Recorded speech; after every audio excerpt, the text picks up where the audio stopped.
Pirates, 1922, by C. Lovat Fraser. Captain John Phillips and his crew. John Phillips was bred a carpenter, but sailing in a West Country ship to Newfoundland was taken by Anstice, who soon persuaded him to join with him, making him carpenter of the vessel, in which station he continued till they broke up at Tobago, when he came home in a sloop that was sunk in Bristol Channel.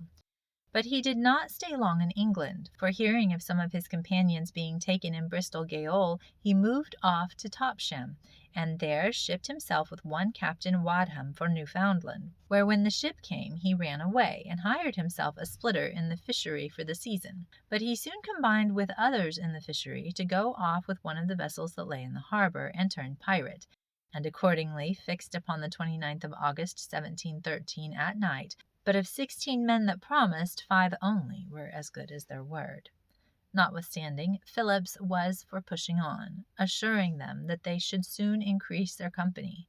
Hereupon they seized a vessel and went out to sea, when they soon began to settle their officers to prevent dispute, appointing John Phillips captain, John Nutt navigator of the vessel, James Sparks gunner, Thomas Fern carpenter, and William White was only a private man among them. Before they left the banks, they took several small fishing vessels, out of which they took some more hands, and then sailed to the West Indies. Among those that were taken was one John Rose Archer, who, having been a pirate under Blackbeard, was made quartermaster to the company. They came off Barbados in October, and cruised about the islands about 3 months without meeting a vessel, so that they were almost starved for want of provisions, when they fell in with a Martinico man of 12 guns and 35 hands, upon which they hoisted the black flag and ran up alongside of the sloop with piratical colors flying, swearing if they did not strike immediately they must expect no quarters, which so frightened the Frenchmen that he never fired a gun. Having got this supply, they took her provisions and 4 of her men. Having occasion to clean their vessel, Phillips proposed Tobago, and just as they had done, a man-of-war's boat came into the harbour, the ship cruising to the leeward of the island, which was no sooner gone, but they warped out and plied to the windward for safety.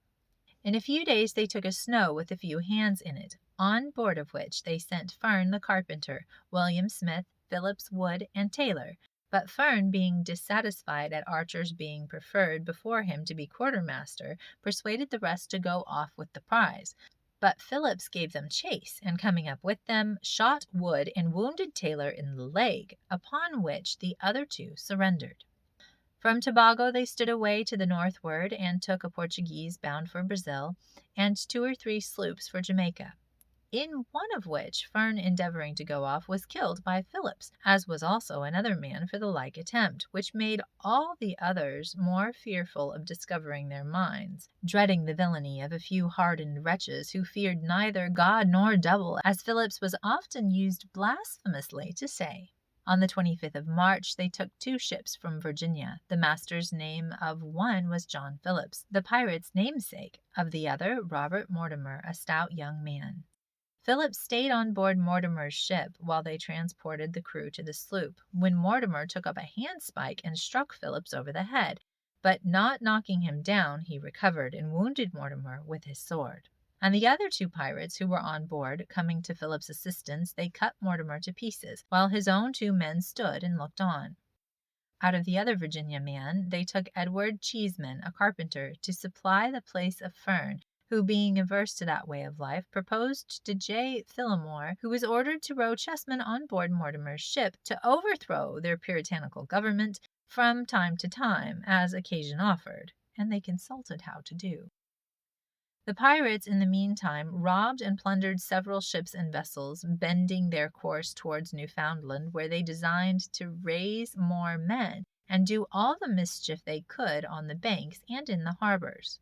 Towards which country Phillips, making his way, took 1 salter in a sloop on the Isle of Sables, which he kept, and gave Mortimer's ship to the mate and crew.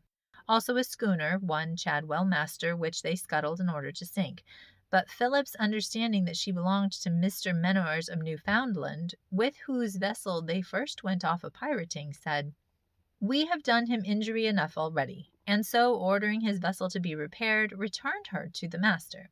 In the afternoon they chased another vessel whose master was an inward light man named Dependence Ellery, who told Phillips he took him for a pirate as soon as he saw him, otherwise he would not have given him the trouble of chasing him so long.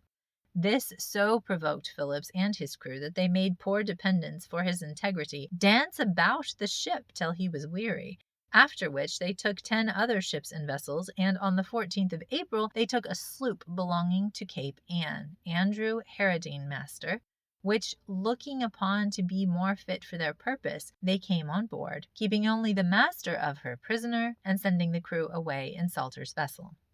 Cheeseman broke his mind to Heradine to destroy the crew.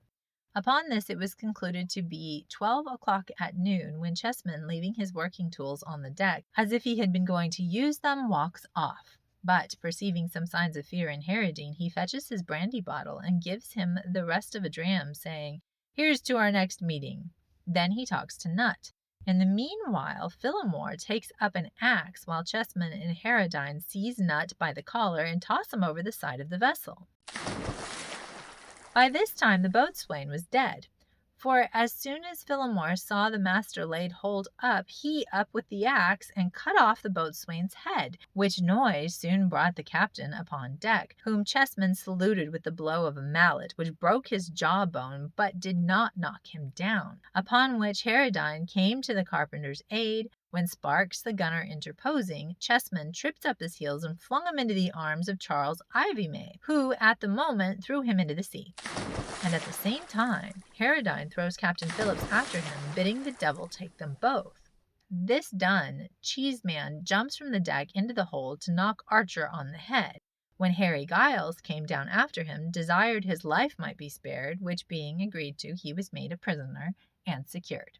All being over, they altered their course from Newfoundland to Boston, where they arrived the 3rd of May, to the great joy of the province, and on the 12th of May a special court of admiralty was held for the trial of these pirates, when John Phillimore, Edward Cheeseman, John Cobbs, Henry Giles, Charles Joymay, John Bootman, and Henry Payne were honorably acquitted, as also 3 Frenchmen, Jean-Baptiste, Pierre Taffrey, and Isaac Lasson, as also 3 Africans, Pedro, Francisco, and Piero. John Rose Archer, the quartermaster, William White, William Taylor, and William Phillips were condemned, although the 2 latter got a reprieve, and the 2 former, Archer and White, were executed the 2nd of June following.